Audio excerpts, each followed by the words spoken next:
I was at a domestic violence shelter before, but because my abuser was in jail, I was only allowed to stay there for like 28 days. After coming here, I really felt comfortable. I felt like there was actually people that are trying to help one another rather than just like giving shelter to people. Hi, I'm Jack Crowley, president of Water Street Mission. Welcome to the Restorers Podcast. Recently, we've been talking and listening to some of our guests about their experience on the street when they were homeless and some of the challenges they faced and an experience they had. But today, we're going to shift gears a little bit and talk about what it's like to first come into shelter, some of the challenges, what that experience is really like when you first step through the doors at Water Street Mission.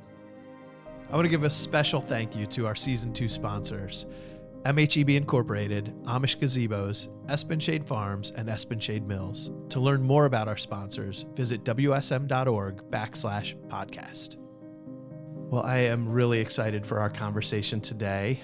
With me is Lillie Otte. She's our Director of Residential Ministries. She oversees all of our life coaches and helps run our residential programs. So, Lillie, thank you for joining us. Thanks for having me. It's great to have you, and I'm excited for this conversation. As we listen to our guests, we're going to hear some of their stories and their experience of what it's like to first come into shelter, coming out of whatever their experience was, but needing the help of Water Street, needing the help of a shelter.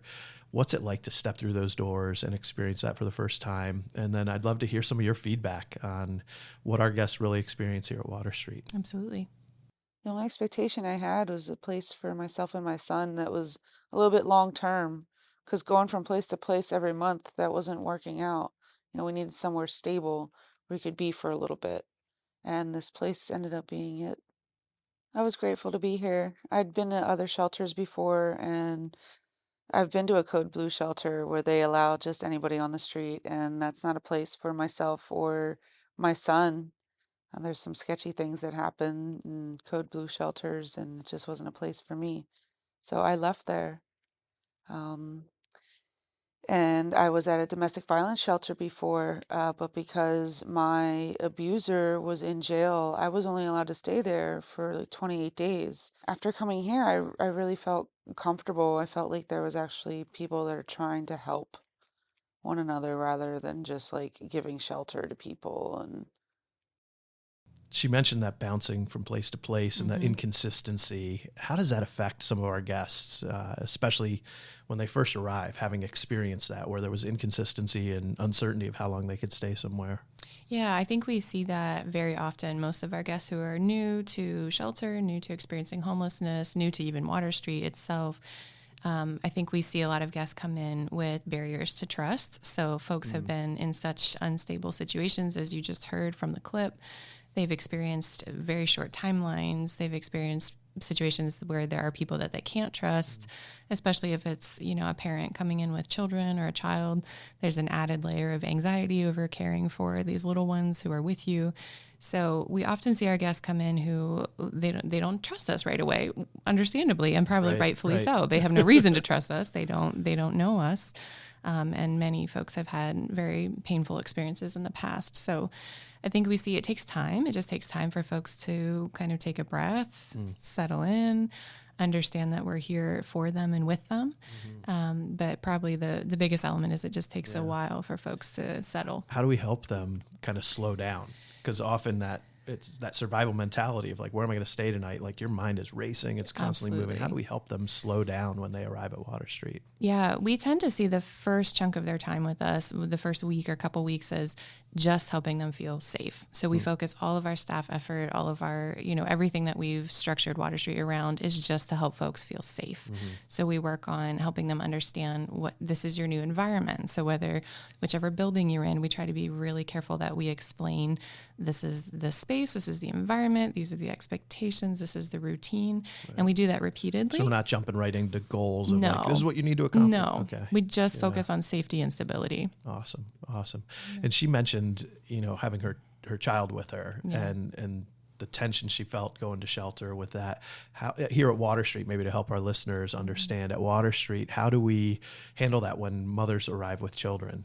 So we have just a special family emergency shelter where mom is always staying with kids in a separate kind of dorm-like And it's residence. separate from all of our single Yes. guests who are coming in. Separate from our adult single shelter. I think that's important for people to understand that we do have two different shelter spaces, Right. one for single men and women and one for, and even that's separated out so men and women aren't together. Right. We Yeah. make sure that there's a sense of safety for all of our guests. Let's listen to another one. I don't trust nobody. No, like the only way you can get me around other people is if you pay me for a living to do it. Especially talk to them. I mean, I barely have like a real relationship with my own family. Like, why am I gonna try to like get close to people I don't like? I just met. Like, what? Honestly, I think most of my time here was just trying to wrap my brain around the fact that I was safe. With every like kind face that you meet here and decent human being you speak to, start to realize it's like, okay, this is God's house. And once you understand that people need people, like even when you think that being out there is better, people need people to feel like people again. Wow. Yeah. Wow. People need people to feel like people again. Oh my gosh. Mm. Yeah. So often it's people are the source of the trauma that we and our guests experience in life. And I mean, that's such a profound statement in the journey that we hear in her comments there. But as you think about that, how hard it is to rebuild trust for somebody who, has experienced so much trauma at the hands of others. And now we're strangers and we're going to ask them to trust. What does that look like? What does that process look like? There's a lot of honesty involved on both parts. So often our guests will tell us, I don't trust you, I don't know you. And I think it's become just really commonplace for us as staff to look in someone's eyes and say, you don't have a reason to trust me. You don't know me. And I think putting it on the table and being really honest about, we understand it's going to take time. And we say, you don't have a reason to trust us, but we hope someday you do. I hope someday I've shown enough of God's love and grace towards you that you can begin to trust him in me, not me as a person. But, you said people are often the sources of trauma. People are often God's chosen instruments of healing too. And we share that with our guests, that we hope someday that they can become more trusting of God's love for them through the instruments of his hands, which are often people. Yeah. Yeah. Is it easier when a guest can admit from the door, I don't trust you? Yeah, I think it helps because then we know where everybody stands and there's no confusion and we don't have to play any kind of, we don't have this dance of trying to understand each other. We just kind of know all the cards are on the table. But our default assumption is that nobody trusts us and they have no reason to. And then it's our job to show ourselves trustworthy through the love and the grace of Christ. Yeah. I remember sitting with a young lady one time in a leadership program we were running, and we were doing some sharing, and it was kind of a lighter kind of get to know you sharing, and she like dropped a bomb on the table, and it was like, what's one thing that everybody should know about you? And everybody's like, oh, I love this, I love that, and she's like, you need to know that I don't trust any single one of you. Oh man. And I probably never will. And we're like, this is one of our young leaders we're investing in, but like how common that is in the world, let alone among those who have already had this breakdown of relationships to the point of becoming homeless. Yeah. How about our staff? How do we deal with that? Because we've experienced trauma, we've experienced betrayal, we've experienced those things. How do we help our staff navigate that, knowing they need to be trustworthy people for our guests? Yeah, I think since there is such an emphasis about Water Street is a safe and healing environment for everyone who's here. So we focus, obviously, all of our attention and our energy on making sure that environment is very safe for our guests who are often the most vulnerable people that you can meet in your lifetime.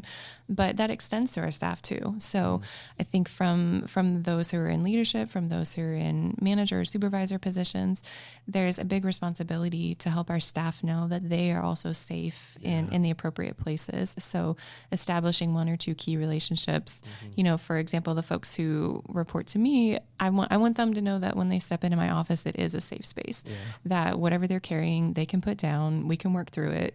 Nothing they say is going to be judged or demeaned or mocked or repeated, because I want them to understand they are also safe, just as we hold that safe space for our guests. I think that's so important. And it's part of recognizing we're all on this journey together.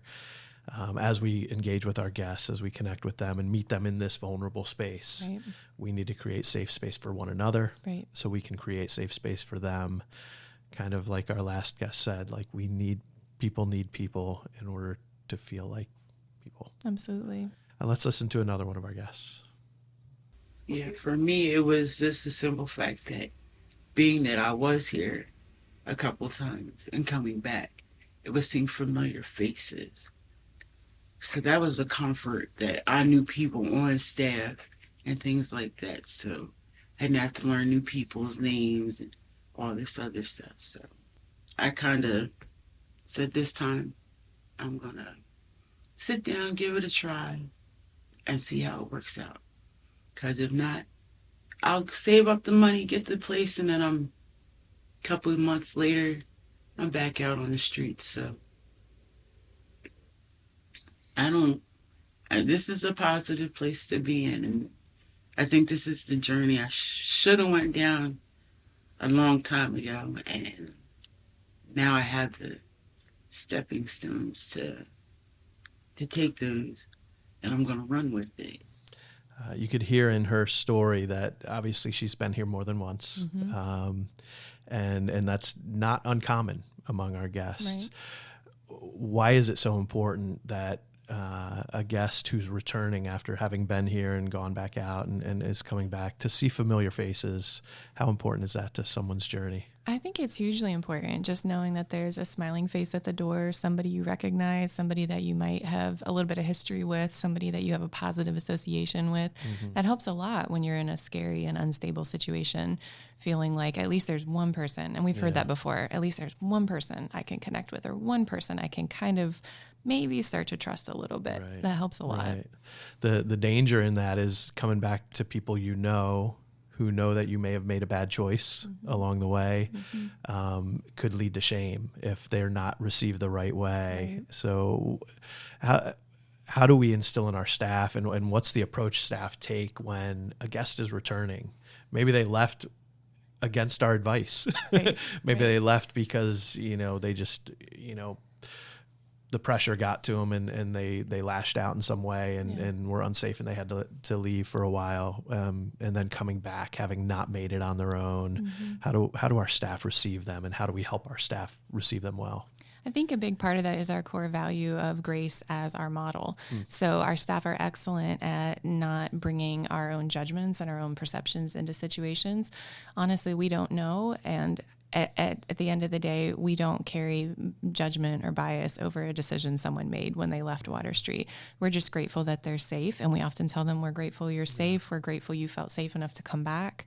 We kind of, when folks are leaving, we often say, we hope you never need us again. But if you do, we'll be here and you'll have a warm welcome at the door. And I think our guests really internalize that and believe us when we say that. I know I've heard from multiple guests, like, I was hesitant to come back because I was ashamed of what happened while I was out here, of the choices I made, of whatever, that I didn't make it. But when I came in the door, I felt so loved and accepted and not judged. Right. I think that, we hear that often, and I hope our guests understand that they are not just guests to us. They are family, they're brothers and sisters, and so we're glad to see them. Yeah, and I think as our guest commented in that clip, I think I'm going to give it a try this time. Right. Like, how receiving someone that way can just open the door and give that chance for renewed hope. Yeah. So we have another guest that we're going to hear from here.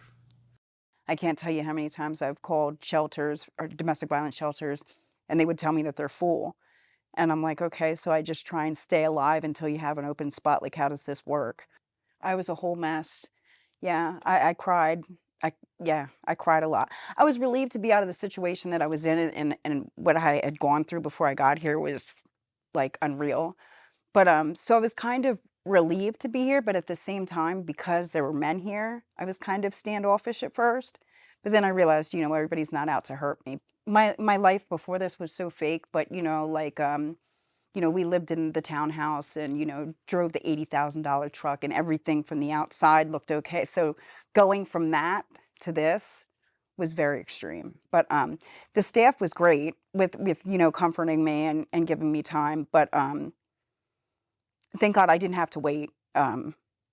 They were able to get me in right away. There was no waiting list. But yeah, I was a mess. I just needed somewhere to sleep. But this place is so much more than somewhere to sleep. It's funny because I run around sometimes with my badge on and people are like, take it off, but I'm really not embarrassed about being here. Man, obviously, this guest experienced a lot of trauma before she arrived. And we know that's not uncommon among our guests. And, how do we prepare to deal with those kind of traumas? But also, we know experiencing homelessness itself is trauma, and that insecurity, consistent insecurity, is a sense of trauma itself. How do we prepare to welcome people who are carrying that? Yeah, I think a lot of it is sensitivity and training on our part. So helping our folks, our staff understand what folks may be walking in having experienced, and helping each of our staff members not overlay or project their own experiences onto someone, but to be really open and to listen, just as you heard this guest story, to really listen and to be open to that, and then to know the right connections to help people get to the folks who are professionals who can help them walk through that. One of the other things she mentioned in the clip is kind of what life was like before, and how on the outside it looked great. We were in a townhouse and we've got an $80,000 truck. One, for our listeners, that might, what do you mean? And you ended up, and obviously she experienced a lot of trauma, and the domestic violence situation obviously was a contributor to that.